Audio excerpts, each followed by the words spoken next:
Good evening, everybody. Welcome to the Mountaineer Locker Room Then and Now. I'm Greg Christ, along with Mr. Frank Fear, joining you again tonight here on another Wednesday night. Frank, another great guest for the show tonight. Looking forward to this one. That's right. Before we get started, though, you want me to sing the words to our theme song? I can do that. Yes, I love that. You're just supposed to laugh. Yeah. No, we just don't work well together. We got to get this synced. That's right. We had Tommy Bowden on here singing one night. I figured, why not get you? Yeah. And I've had a couple that agreed. Rob Summers one time agreed to. He sang a song for me. What his walk-up song would be, he sang it for me. And of course, Tommy Bowden sang the fight song or some song. I don't remember what it was, but sometimes we have some singing on here. We are really diversified on this show. That's right. Everything, song and dance to Mountaineer sports, but mainly Mountaineer sports. We hope you, of course, been keeping up with the baseball team and know what's going on with them now, and a little bit of an abrupt and disappointing end to the tournament that kind of went downhill quickly, and a little concerned about them. Just another late season swoon we seem to be having. Boy, I'll tell you, but we're always hopeful, right? And we thought we were going to get that home regional. It didn't happen. And the tournament didn't work out the way we wanted, although we beat Cincinnati, but Arizona really gave it to us. But we made it into the tournament. We're going to Clemson, and you and I were talking about this earlier. If you look at that regional, West Virginia, I think, is in pretty good shape, even opening up against a team it hasn't had much luck with, namely Kentucky. If you look at that team, just about a 500 team, and even Clemson, that finished second in the tournament, fifth in the regular season. If you look at their stats, Clemson and Kentucky, as long as West Virginia plays like we know it can play, I think we've got a real chance to advance. Yeah, that was going to be my next thought was if we can just get back that magic we had at the beginning of the season and get to playing like we know we're capable of playing. Because really, it's not like we started off the season and played the first 15, 20 games well and then floundered around after that. We played extremely well from beginning up until the last 2 weeks of the season. And then the last 2 weeks of the season, and then the tournament, a little bit of a letdown. But prior to that, that team was lights out. And you just hope that we can kind of get that flame restarted and get a little bit of that momentum going back again. But I think, you just have to wonder if, and I know there's been, some difficulties with some of the closers and that sort of thing, but you have to wonder if a lot of this may not come down to, the psychological aspect of it, where they've just gotten in this funk and they just can't seem to get out of it. And, it's kind of worrisome again, just because of, the way we ended the season and, then the tournament, like I said, beat Cincinnati, but then the next game wasn't even a contest. It was over early, and we never even challenged in that game. So hopefully this will get a little break and get some rest, and hopefully they can come out and, like I said, get that magic back that they had the first 3/4 of the season. Yeah, and it's a double elimination tournament, not a single elimination. So that means you can lose the first game and you're still got skin in the game. And I think, as I said, if you look at this, if you do any profiling and look at Kentucky, I'm looking at their record now: 29-24, 13-17 in the Southeastern Conference. And then I looked at the stats for Clemson, and I was shocked that they have very few hitters and pitchers in the top 20 in the ACC. And you just got to feel that if we can just play our game, and it's how the season ends. And so let's try to put that behind us and come out and let's all keep our fingers crossed. You can watch it on ESPN on Friday at noon. Yep.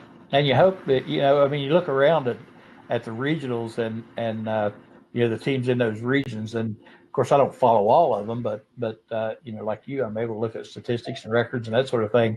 Um, as far as regions go, it seems like it's not a bad region for West Virginia to be in. I mean, of all the ones they could have landed in, that might have been the best one. So, and that's not to take anything away from any of the other teams in there. It's just, looking at records and stats and batting averages and those sorts of things, we stack up very nicely. And so hopefully, like you said, we can get that magic back and get it going in the NCAA tournament. Looking forward to that. Like, we'll watch it Friday. Is it Friday at noon? I think you said. Yes. Mm-hmm. Friday at noon. Yep. So it'll be give us something to look forward to.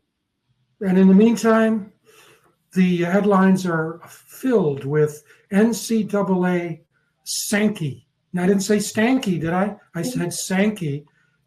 These threats of the SEC, and by the way, they have not been validated, mostly rumors, but the SEC leaving the NCAA. But as we talked about last week, what's real, whether or not they leave or not. Hey, the SEC and the Big Ten want to control major college sports, period. And they just don't want to hear any proposal or certainly any decision that would in any way affect their ability to be able to get their own way and do things the way they want it done. Yeah, the article you sent, interesting read, and a little bit, after the positive things we've heard, a little bit discouraging after reading that, knowing that, like you said, and you've been saying this all along, they want to control it. They want to, the hardest thing, the most difficult thing we're going to have to do is convince the SEC and the Big Ten that this is good for them. Whatever the solution is, we're going to have to convince them that, they're going to benefit from it. The problem is, they look at it as they believe they should benefit more. I guess they maybe feel like they contribute more, so they should benefit more. And I don't know that that narrative is going to change. I don't know if we're going to be able to convince them that, what's good for all of us is good for all of us, and all inclusive. But hopefully they see it that way. But yeah, pretty evident that they have their mindset a certain way, and that certain way is if it benefits us more than everybody else, then that's the way it's got to be that way, Yeah.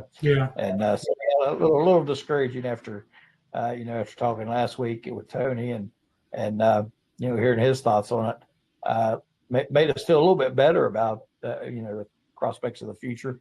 Now I don't know, we're back in limbo again, and man, who knows what's going to happen? What a mess. Mm-hmm.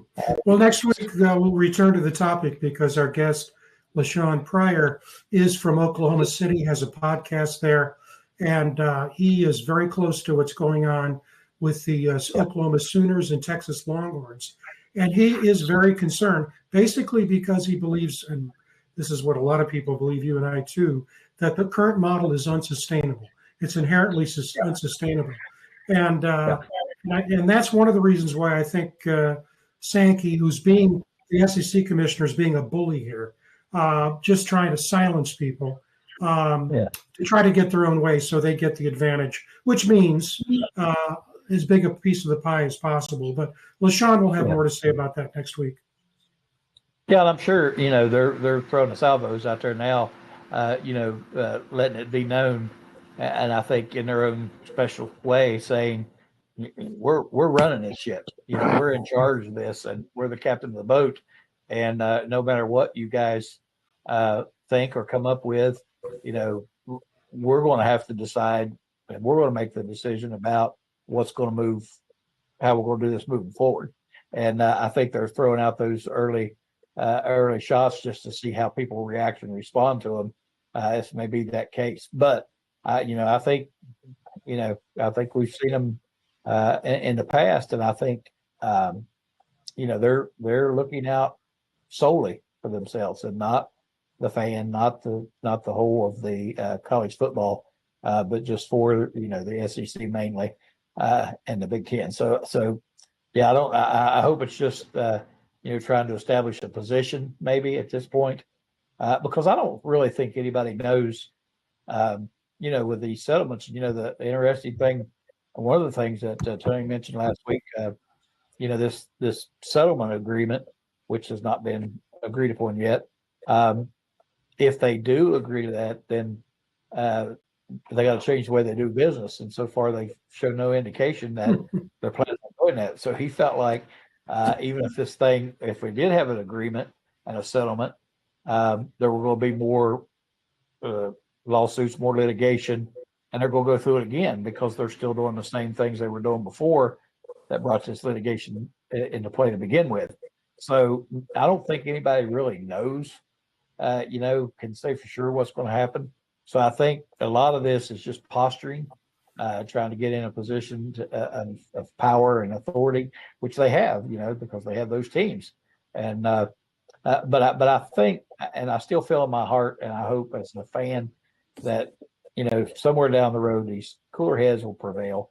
The dollar won't be, because sure they may make more money initially, but just picture a college football landscape with the Big Ten and the SEC solely by themselves, and then the rest of us by ourselves.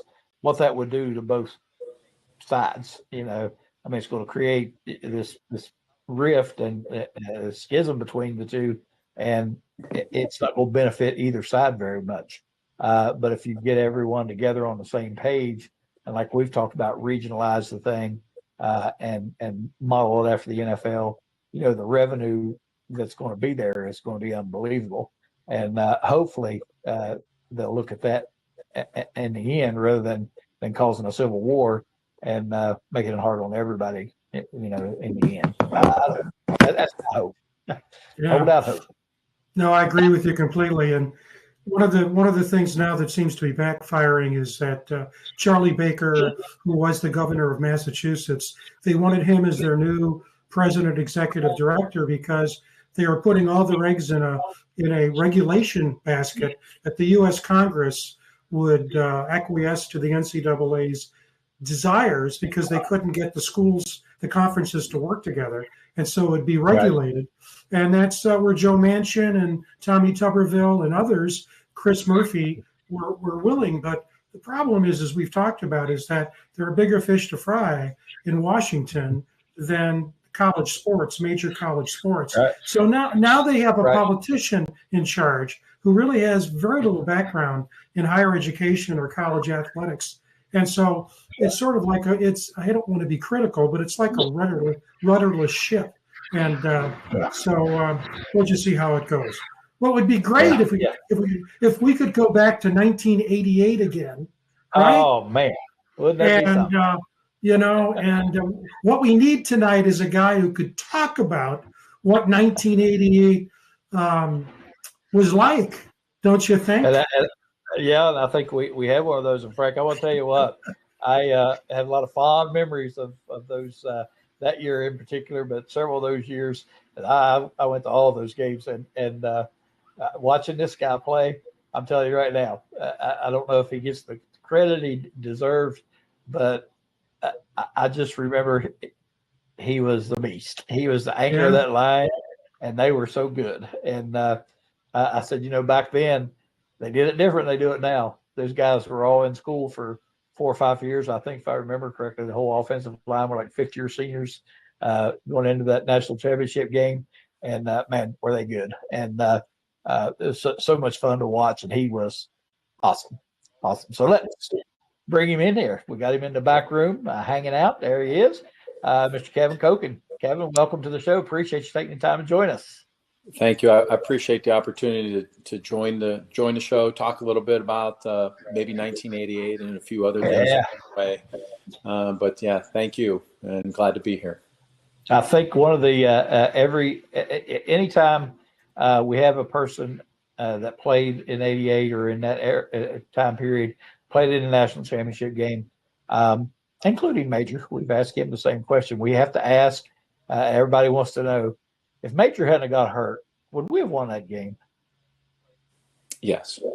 That's so far that's been the answer. I'll tell you, and I've said this for a long time, and losing Major was absolutely critical, a critical injury. But I'll tell you, there were a couple other key injuries that played probably just as an important role.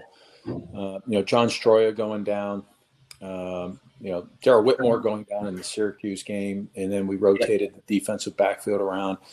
John went down with a concussion. Scott Summits from the defense went down with a concussion, and all those things happened in the first quarter, which became a trend, not a trend of the game, but helped set the trend of the game. I think they were very impactful, and not that the next guy up didn't do a great job, but when a person is a starter, they're a starter for a reason. And, right. We lost a couple of key starters there, and, Major kept playing. The other guys couldn't keep playing.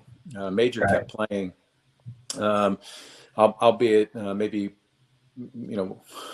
with only one arm and two legs, but that's still a pretty dangerous person when you're Major. Yeah, I was going to say with the just two legs, one arm, that's still quite a threat with him back here. What's your? I mean, that must be like now. I'm sure it seems like it was a dream, but looking back on that time, I know for the fans, man, what a wild time it was. It was just things were just electric.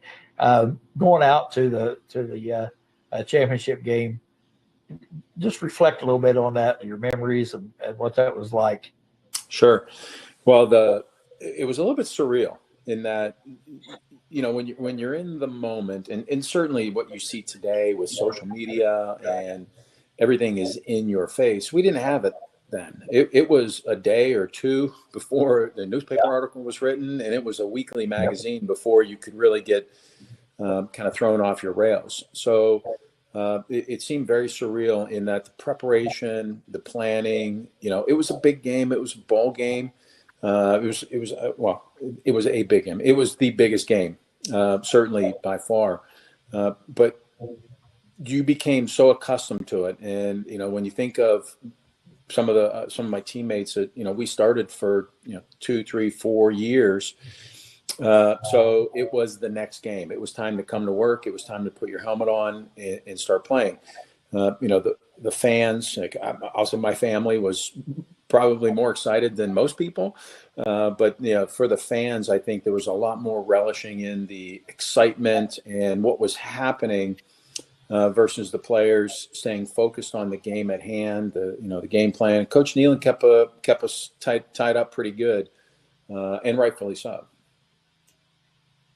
Yeah, I remember Frank, last game of the season when we beat Syracuse to finish off the undefeated season. The fans just stayed there. Nobody left, and we just stayed, and they just continued to cheer and talking. We wanted Notre Dame, and the players actually came back on the field after they had gone in. They came back out on the field, and it was just just magical. It was one of the most memorable times I ever had going to Mountaineer Field, and I know you guys. I'm sure that was a thrill for you guys as well. It was. As a matter of fact, as you're talking about it, I'm getting a little bit of tingles. It was incredibly exciting. The week before the Syracuse game, I actually kind of tweaked my knee and my ankle. Somebody rolled up on me, and it was a challenge that I was even going to play in that game. But come Thursday, I'm like, Coach, I'm on the field. There's no way this isn't happening. But there's probably 5 rolls of tape on my knee and on my ankle to make sure it was going to be stable for the game. And obviously we won. It was a great game. The team played incredible. The defense just came to make sure that they were going to put a lid on Syracuse that year. And the excitement. And I had actually just made it to the locker room because I was still kind of gimping and limping after the game. The adrenaline was down just a smidge. And everybody turned around and said, we're going back out on the field to do a lap. As awesome as it was, my first reaction was, you got to be kidding me.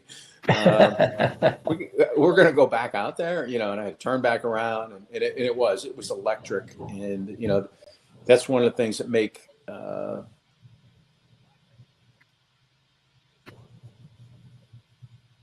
All right. I think he froze up on us a little bit there. Yeah, he did. Froze up, or we lost him. Yeah, we did. Yeah, you're He's back back. now. Yep. That's what makes WVU sports so incredible is the absolute, incredible fan base. And that's actually one of the reasons that helped me convince me to go to WVU after going to a game down there and then also going to, on an official visit. But that's what's always been so very, very special. Obviously, they're extremely rabid. They can also be pretty tough on you. But Oh yeah. when you don't show up as a player, you've got to do something different. And, the fans deserve that too. I want to get here in just a minute, Frank. I don't want to take all the time to give you a chance to hop in there, but I want to talk a little bit about your offensive line and the way it developed and that sort of thing. Want to get to that here in a minute, but Frank, I'll let you go ahead and jump in and get a question in, and then Sure. we'll move on to the shape of the football today. Yeah. The thing that I think about, I wasn't on campus at that time. I was at Michigan State on the faculty, so I was watching it from afar. And the thing I remember about that season going in, after you guys came off I think it was 4-7 in '86, and then 6-6 in '87, and and then all of a sudden you got rolling. Did you? I never thought. I remember Arch Moore saying when he introduced the West Virginia delegation at the Republican convention, and he took the mic and he introduced the delegation as, I'm from the state of West Virginia, and West Virginia University is going to be in the national championship game. And I said to myself, okay, really?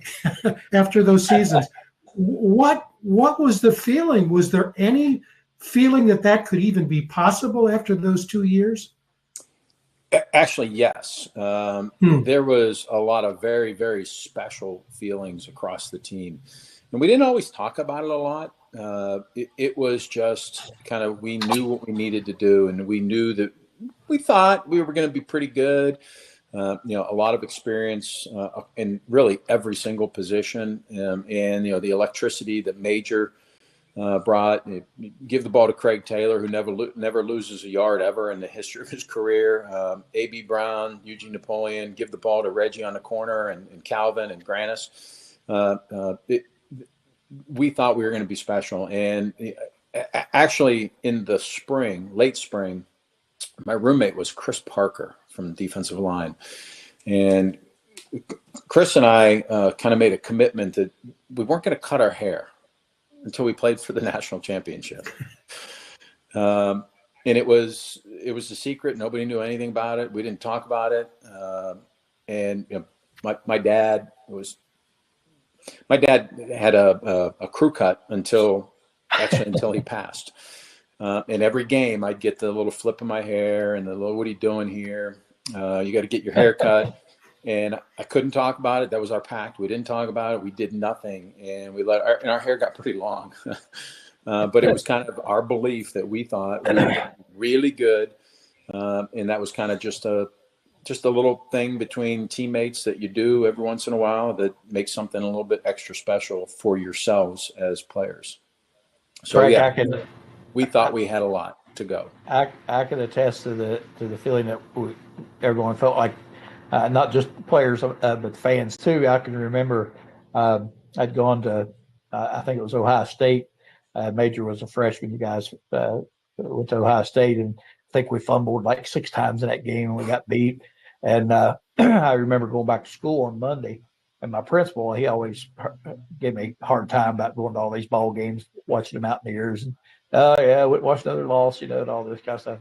After that game, I told him, I said, I'm telling you right now, we are going to be really good next year. You think? I said, oh yeah. I said, we got a quarterback that can ball. And I said, we got a lot of people coming back that can play. I said, you watch, we're going to have an off. And I never dreamed it was going to be undefeated. We were going to play the national championship, but I knew that they were going to be good. I think everybody that paid attention had that feeling, even the players. Who recruited you? I know you mentioned coming to get recruited to West Virginia. Who recruited you? How all that work out coming down there? Well, Mike Jacobs, the offensive line coach, was actually my specific recruiter. He had Northeastern Ohio. So that blended really well into that. I was getting to know a coach during the recruiting process that was actually going to be my position coach. And Coach Jacobs was an incredible guy. He was so very, very intense. His football knowledge and how to technically do things, but then also how to do it with some intensity and absolute focus was something that kind of hit home with me. And really in the beginning of the recruiting process, before I met Coach Jacobs or really any coaches, the rules were a little bit different there. But I was getting a lot of letters and being recruited, and I had the pile of the teams that I was like, wow, that would be really cool, to the teams that were like, okay, I can maybe go here, and then the teams that I wasn't interested in. And the ironic thing is that West Virginia was over in the pile that I wasn't necessarily interested in, and mostly because I didn't know anything about it. Again, there was only 3 networks back then, right? So in the exposure that you got, and while there were a couple of great wins and big things that happened in the previous 4 years after Coach Nealon arriving, it just wasn't the national kind of glitz and glamour that you heard of. I actually went to a game mid-season with a scout from my hometown in Youngstown, Ohio, and I was like, wow, this is not what I thought it was. And the fans was something that you saw in a game that was just so electric, and the passion just kind of was everywhere for the team. The facility was new. There was a lot of new things planned in the next upcoming few years to really help kind of take the facilities and everything to the next level. Kind of fast forward to getting recruited different places, whatnot, and actually visited Michigan State. You mentioned you're up in East Lansing.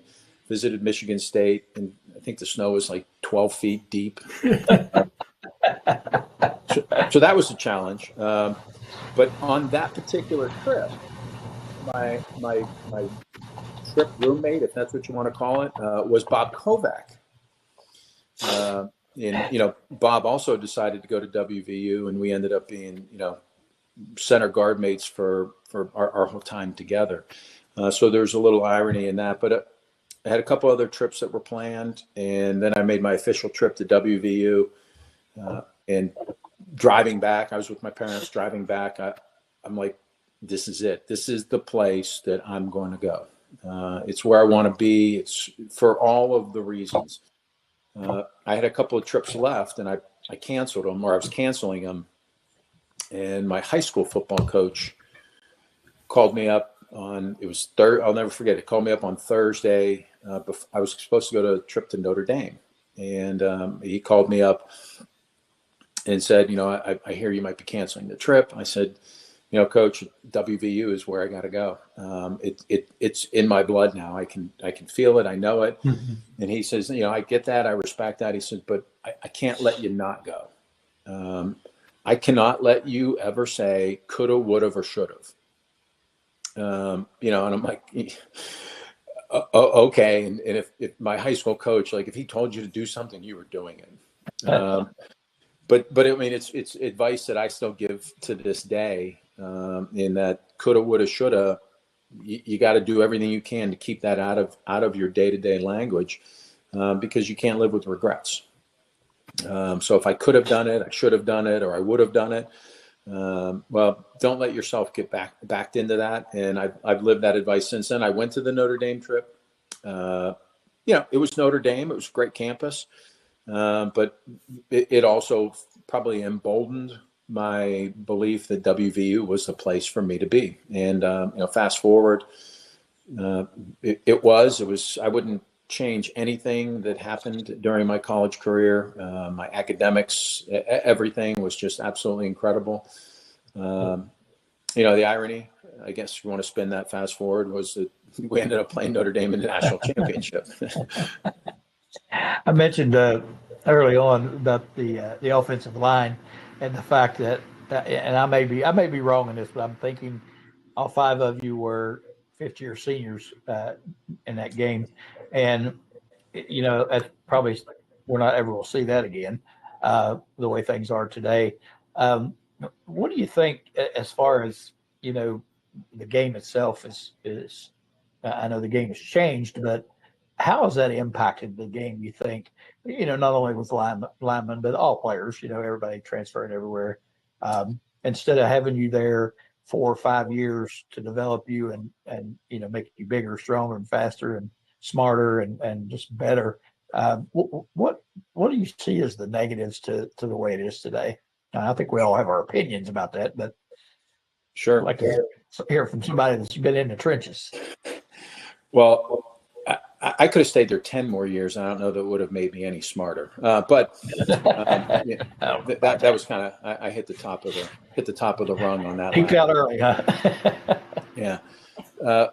Well, the teams of the 80s and the 90s and even into the 2000s, they were teams that were built around, and not every single team, but there was a commitment, right? There was, I signed a dotted line. There was the friends that became kind of your family. That in sports, friends and family become wildly different than a college roommate or a buddy that you met somewhere along the line, and they become your great friend. And it's not dismissing any of that sort of friendship, but it's just very, very different. And with that sort of friendship, family feeling, that it becomes a deeper investment into yourself, into your teammates, and into the university. And that's what you saw when we were together. The 5 offensive line and the starters and the others. There was about 10 of us who went to Westover Pizza on buffet night. They at first they thought that was the worst strategic move they could ever do, but then also realized that became this tradition. It became part of our storyline that was talked about in the paper, and more people went to Westover Pizza. Fast forward to right now, there isn't that commitment. Particularly in the offensive line, and for the skilled positions, the wide receivers, the running backs, the quarterbacks, their talent, skills, and abilities, and you got to mesh up for sure, but their talent, skills, and abilities are different because to some degree they're operating independently. The wide receiver who's out on the sidelines, he's running an X, or he's running a go, or he's running a Y, and it's just him and that D-back or the safety that's covering him. Up front, it's the guard, the center, and the tackle have to be absolutely synced up, and you just don't pick that up, at the click of your finger. You absolutely become very in tune with what everybody's doing, how they're doing it, what they sometimes remember and sometimes don't remember, and we all became coaches for ourselves. You break the huddle, and we're coming up to the line, and we're talking to each other. We're making the calls. We're talking about what we need to do. And in some cases, we're not talking at all because we know exactly that's going to happen. And even the greatest center, guard, or tackle in college now or in any level has to be able to establish that continuity with their teammates. Now, the first person that's probably going to argue and say, well, then why do some teams win who have a bunch of people who transfer? Well, because it's a lot more than just that. But when you want to think about the syncing up of positions and the relationships that you create along the way, it's way deeper than sign the next person, and bring the next person in. I'm going to go out on a limb here. Do you know Zach Frazier? So I've met him a couple times. He probably will not know who I am. I bet he will. but I'm a massive fan of his, not only throughout his whole entire college career, and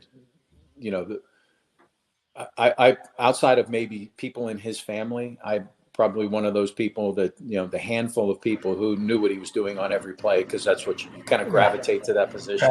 Right. And I thought Zach was an incredible player. His smarts, his intuition, his physical abilities were just incredible.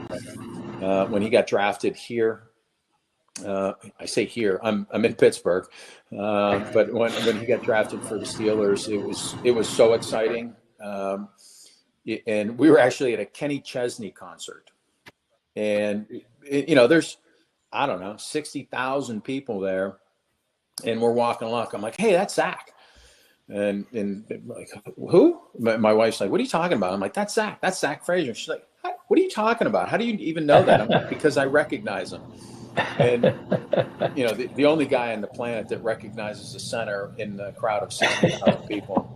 And I went over and I introduced myself. I talked to him for maybe 35 seconds. But I walked away and I'm like, that was very, very cool for me. Absolutely.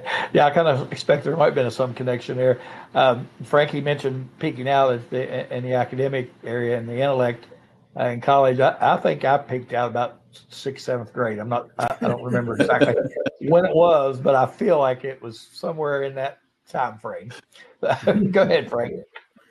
Well, the thing about everything you're talking about, one of the things I wanted to bring up, maybe it's a little bit premature to talk about your life after WVU, but one of the things I did is both Greg and I do homework for the show, was to read comments that your colleagues at FedEx have said about you. And Greg and I always talk about the fact that so many of the Mountaineers not only were exceptional on the football field, but have lived extraordinary lives and made contributions, significant contributions after football.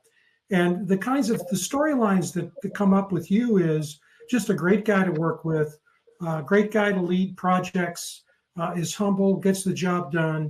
You want him to give an after dinner speech, he can do that. But the one thing that I remember more than anything else is no matter how hard he works, and he works very hard, he knows how to have fun. He just knows how to enjoy himself and to have fun. Great family man. But if there's a theme to this show in terms of now and then and now rather, it is this group of Mountaineers we've gotten to know better through this show, and this is the 76th show.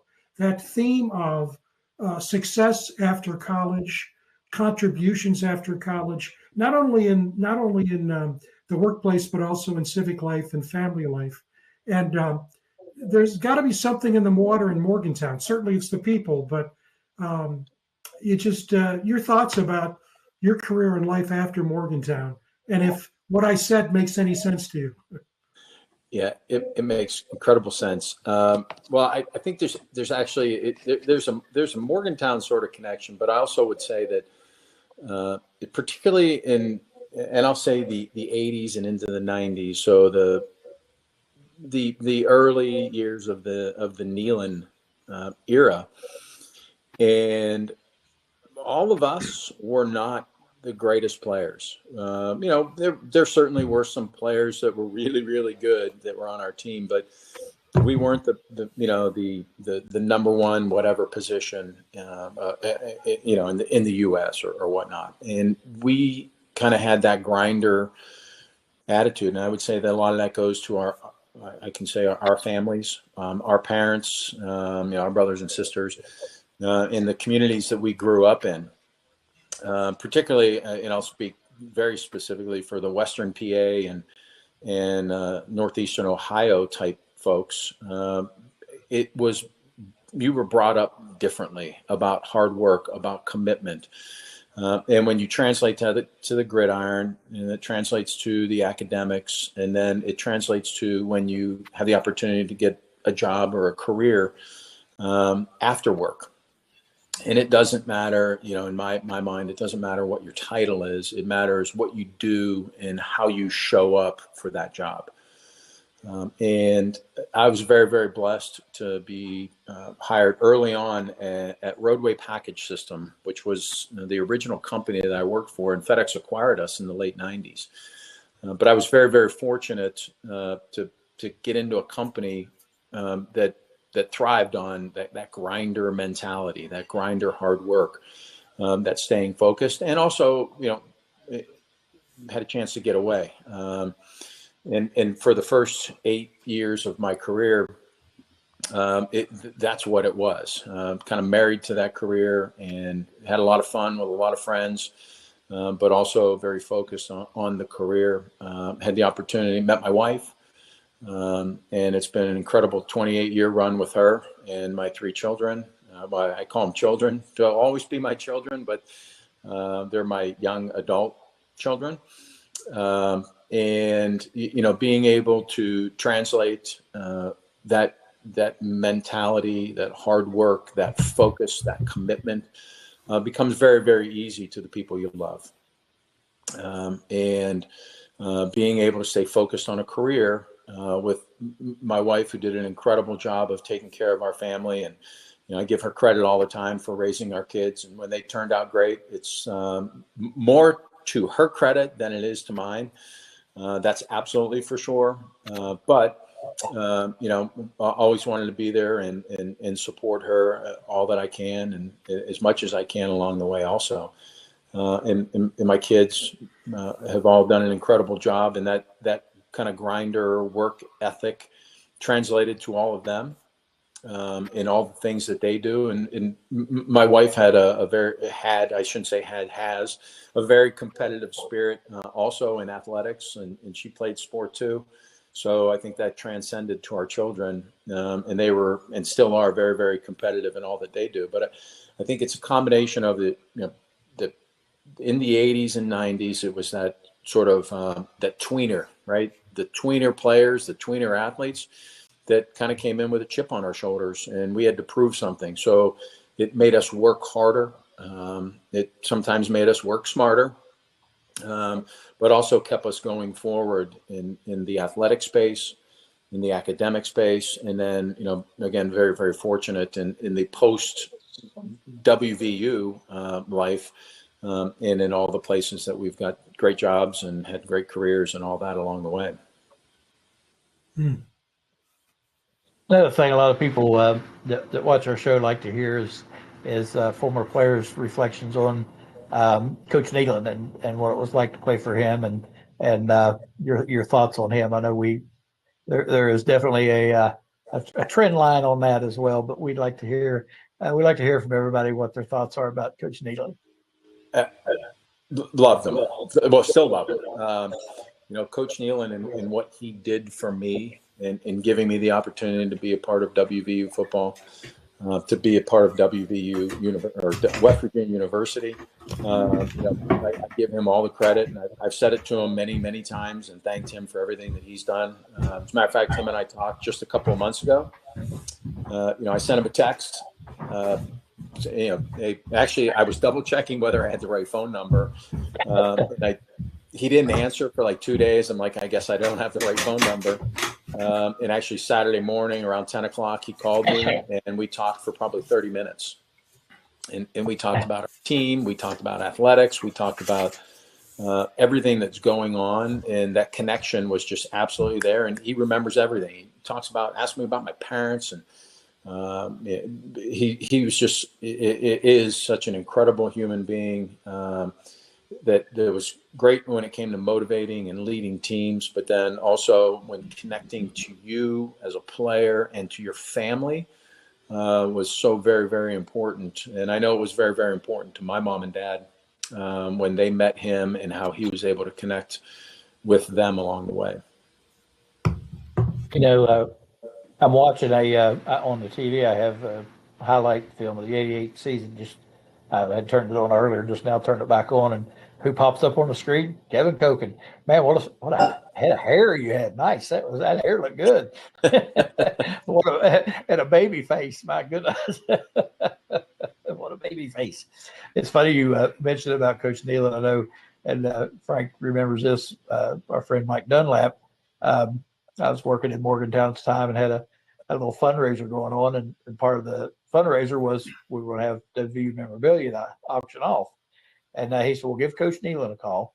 and he'll sign something for you or whatever. And I said, Mike, are you sure? I said, yeah, I was not sure I feel right just calling up Coach Nealon. He said, oh no, I already told him he was going to call. I was like, okay.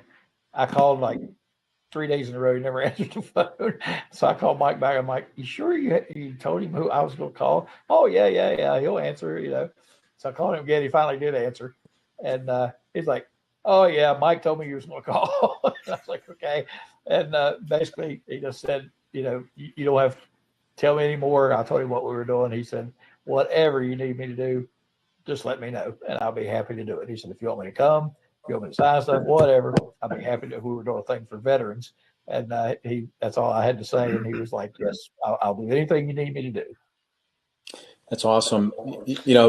Last year when they had the tribute to Coach Nealon, I think it was like in February or March, and former players were invited back, and it was a really cool event to see all the players that could travel in to be able to talk to Coach Nealon and kind of pay tribute to Coach Nealon. And I had the opportunity there to also sit down and talk to him, and again, the things that he remembered, and during his little speech, he said a couple of things about me specifically, and you think all the marks that he left on me, and certainly many players, but I'd also like to think that maybe I left a positive mark on Coach Nealon for the players and what he wanted, and what he wanted WVU football to be like. So, we'll always love Coach Nealon, and always have so much credit to him for where I am now.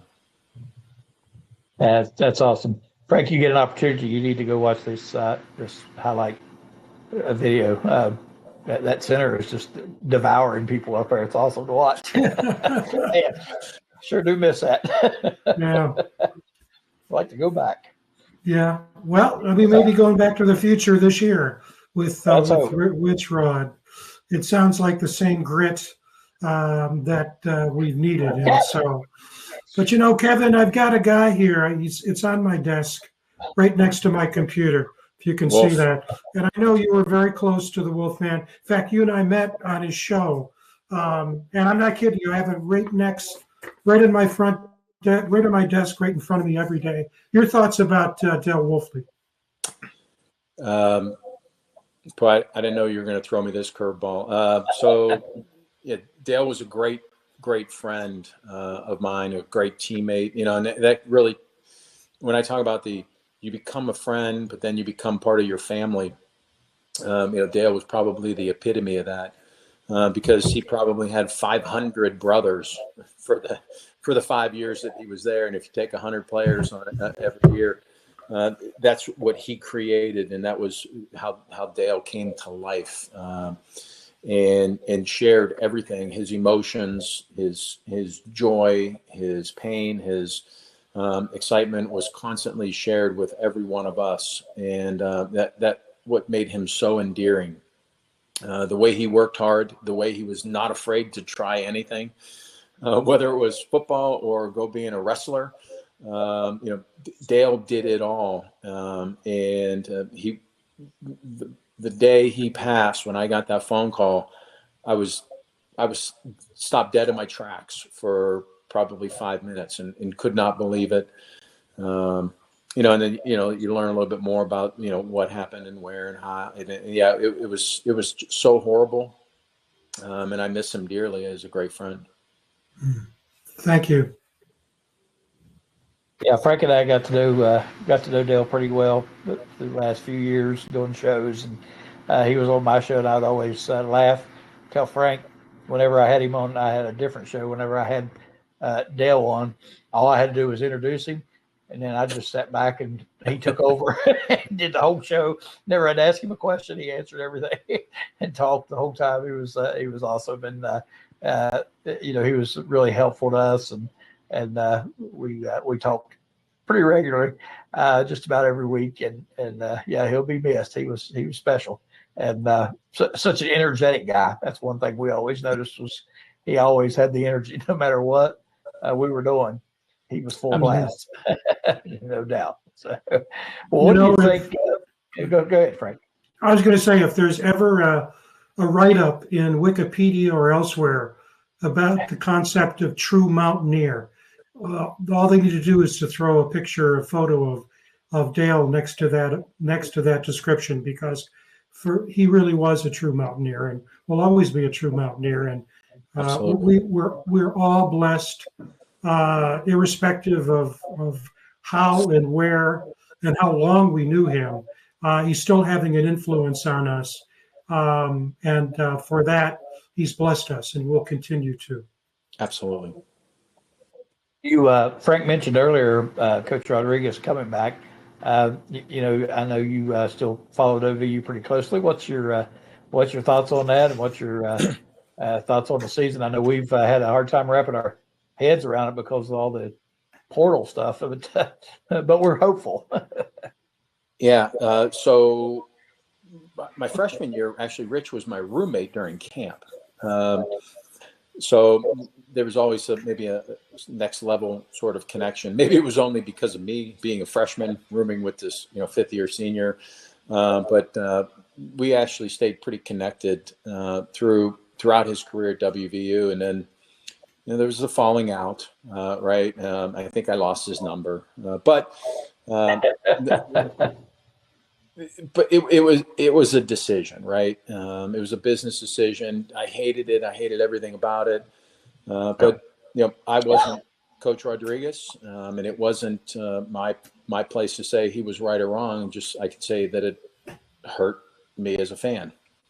That said, you fast forward to I guess it was January or February when he was named the new coach, and I'm super excited.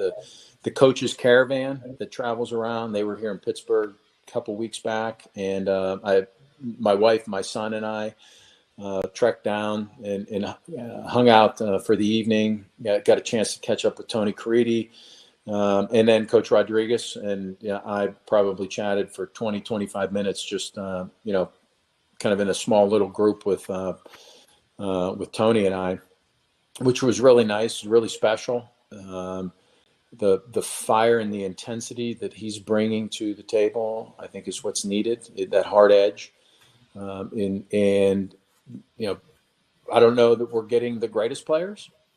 You look at the portal, you look at the transfers. We've got 82 kids coming in, which is going to be a challenge, but they might not be all the greatest players. And if any of them are listening right now, not a knock on you. What it is it's a knock on that Coach Rodriguez is going to get the people who want to be there, that are committed to be there, and they're going to help bring winning back to WVU. So I'm excited about it. I think you speak for most of the fan base. I think most folks, winning will cause everyone to easily forgive and forget. That's all. You just got to win. Just got to win, baby. That's all we got to do. Your ideas on, you've been in business for a number of years. You know how businesses operate and how they work. What's your ideas and your thoughts on where, this whole NCAA thing is heading with the NIL and the settlement and the transfer portal and all this? What do you think the future holds for college football? Oh gosh, boy! I think if I knew that, I could become a consultant for the NCAA and make millions. Unfortunately, I think there are some folks. I say some folks, maybe some leaders, a part of some of the conferences, and even in the NCAA, that aren't looking at this, or I should say, they are solely looking at a business, but only looking at it as a business in a vacuum. And you can't take 300 college programs. I think there's 120 Division I programs, at least in football, and try to make a decision that's most important for 2 or 3 maybe conferences. Somehow we've got to be able to bring sanity back to the insanity of what the NCAA has become. Should players get some money? Absolutely. Should they get paid what they get paid now? No, I don't think so. That's my opinion. And not because I'm bitter, because I didn't get money when I played football for the love of the game, for, being able to compete and win every single week, every single practice. And now we've given this world that if something gets hard, people can quit.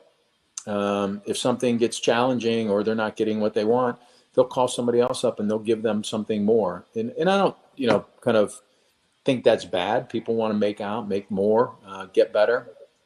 But I think there's also something to the values of commitment, the dedication and commitment that it takes to win. And coming together is, as a team, as a university, as a conference, as the NCAA, it's become an insurmountable mountain that nobody can climb or nobody wants to climb without their own self-interests. So how do you make it equitable? How do you make it fair? And how do you make it balanced so that everyone has the same opportunity? And, let the kids, the young men, get out on the field and battle out who wins.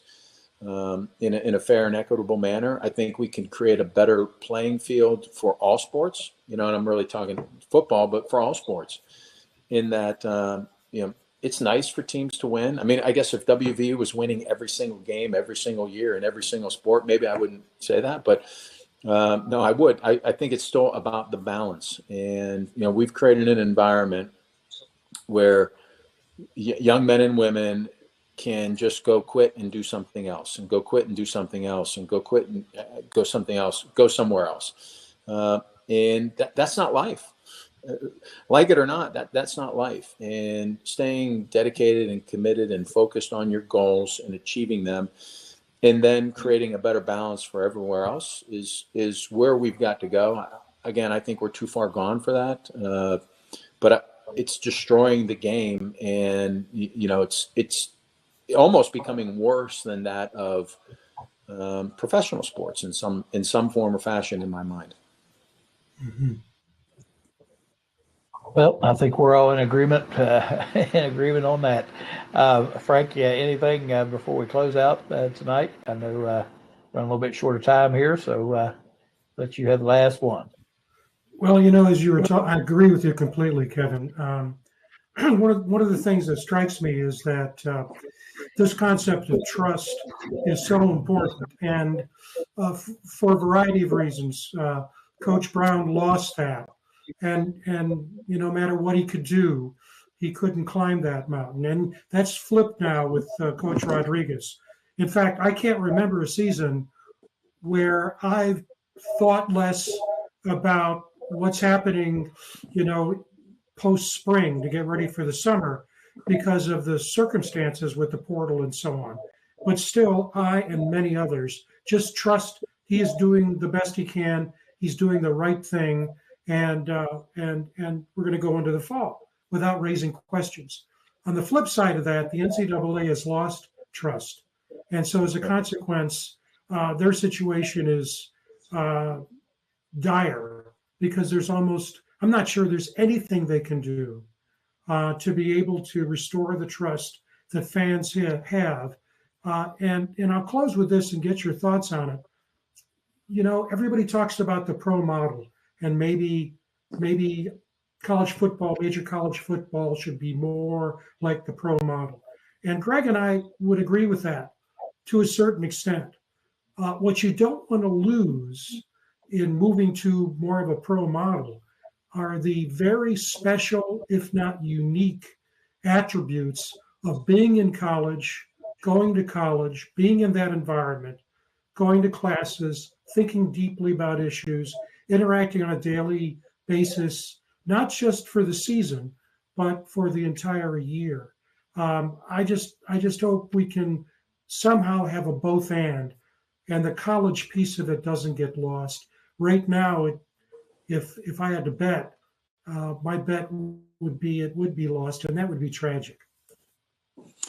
Yeah, I think you're spot on, and the pros are called professional for a reason, because they're professional. College student athletes are called college student athletes because that's what they're there for.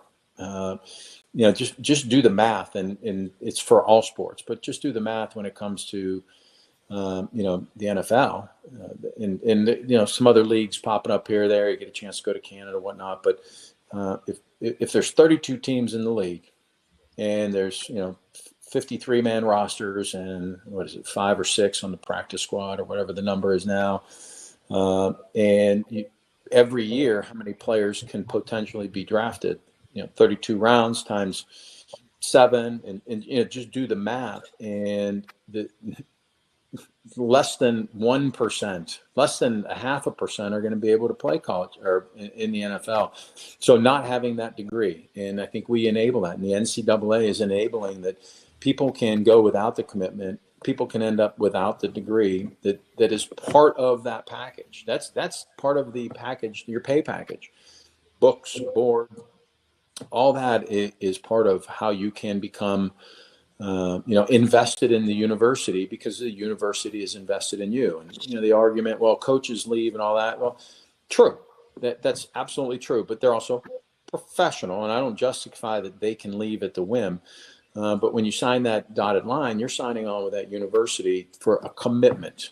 And the school's going to give you a great education. The school's going to give you a great opportunity to participate in athletics at the highest levels.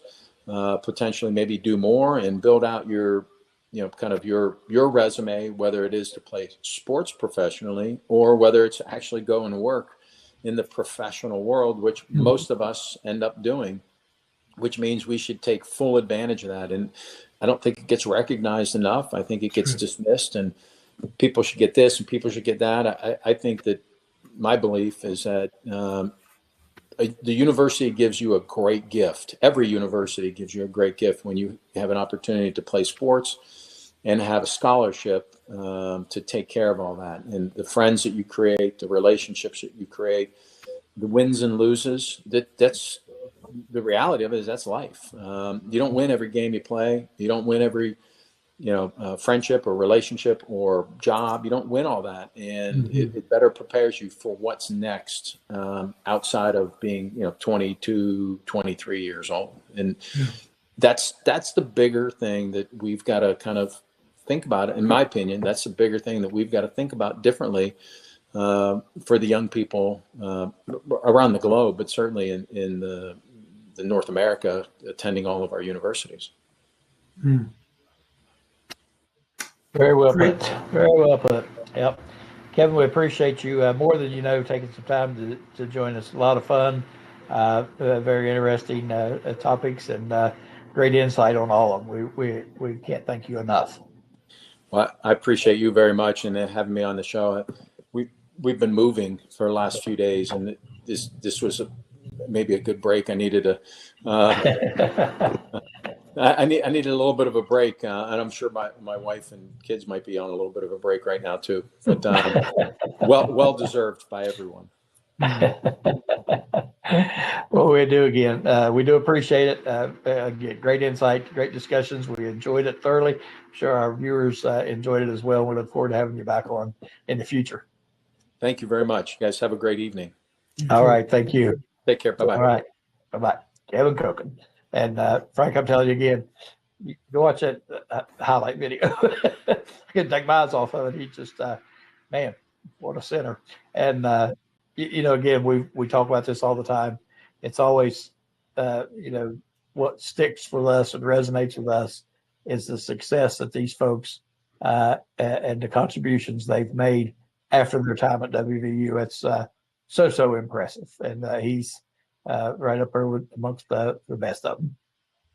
I can't think of a better advertisement for WVU than for these guys. They're thoughtful, articulate. They've been successful. And as he was talking, I was thinking about, I had a conversation recently with Dale Blaney, who was on the Mountaineer basketball team at the same time. And, this hard edge, basically, very few schools were interested in him. I think WVU may have been the only D1 school that was after him, but he came to WVU and really distinguished himself, a real sharpshooter. And then after he graduated, he goes on to the racing career, followed his dad's footsteps, and now Yep. he's in a racing car Hall of Fame, and he's he's helped. Yep. It's just, and you just one after another, and it's just so rewarding for us to have an opportunity to get to know these folks and to talk with them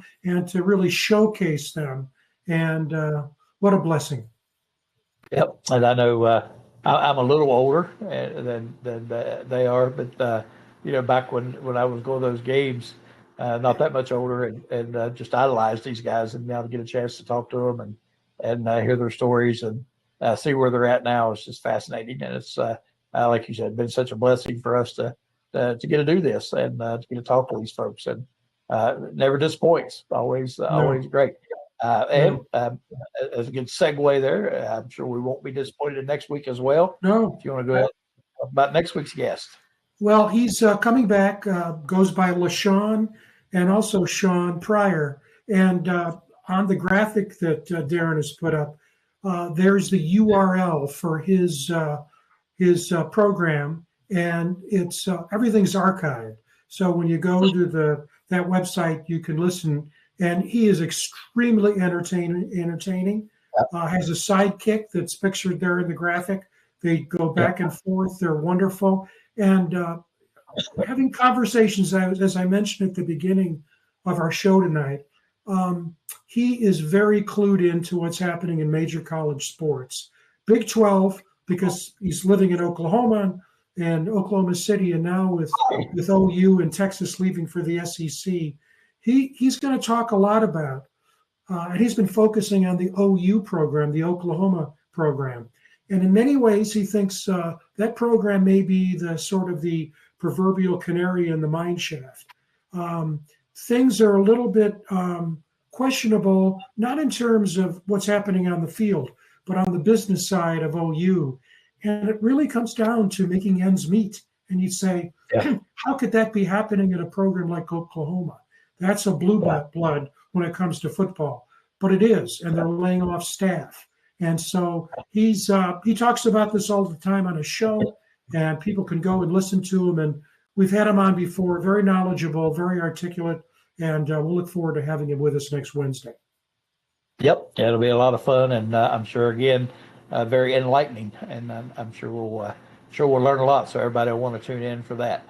And lastly, but not leastly, we have our weekly promo we do for Voice College Football. Let Darren get that queued up and get it ready. And in the meantime, thank everybody for tuning in tonight. I know if they did tune in, they got to see a great interview with a great guest. Not so much the interview questions, but the answers from a great guest. And I know they'll enjoy that. So I hope everybody, if you do tune in, let somebody else know, and that they may go in and enjoy this, because it was a good one.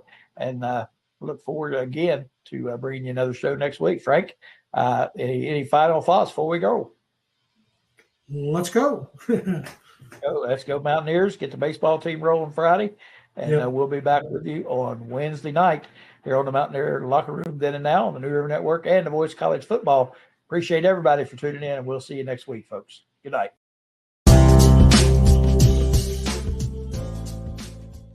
Hi, everyone. Frank Fear here from Mountaineer Locker Room Then and Now, and we're pleased to be part of the Voice of College Football National Network. Mark Rogers and staff have done a great job with the network, and it's constantly adapting and expanding to bring content to you. Many of you are already following us on X and Facebook and Instagram, and if you're not, here are the URLs, the links to go to and take advantage of all the great content that's there for you. Even if you do that, you may not know some of the new doings at the Voice of College Football Network. One is a new podcast options that already thousands of people are taking advantage of. You can get it on Apple, Spotify, and other podcast networks, and we encourage you to do that. Perhaps the biggest drum roll is the new Voice of College Football website with plenty of content, everything that you want to enjoy and can enjoy about college football. And remember, one thing that makes the Voice of College Football network different is that we're 24/7, 12 months a year. It never ends. It's college football in the winter, the spring, the summer, and of course during the fall. We also want to announce, and Mark Rogers again and staff have done a great job with this, a relationship with Amazon.com. And here's Mark to tell you more about it. You can make a difference here at the Voice of College Football. Use the Amazon link. Financially contribute to the Voice of College Football without spending a penny. Same shopping experience. It's easy. Go to any video on any channel. Go to the description section and grab the link right next to the capital letters that say Amazon. Use that link, and Amazon will instantaneously convert to your account, settings, history, everything intact, just like whatever link you use right now. No difference. Pay no attention to the product that you see right there. Just go search what you want. Don't forget the Amazon link. Thank you for your support. Sincerely, the Voice of College Football. Well, that's it for now. Let me thank you for your loyalty. Voice of College Football Network. This is Frank Fear for Mountaineer Locker Room Then and Now. Hope to see you on our channel and other channels, VOCF. Take care, everybody.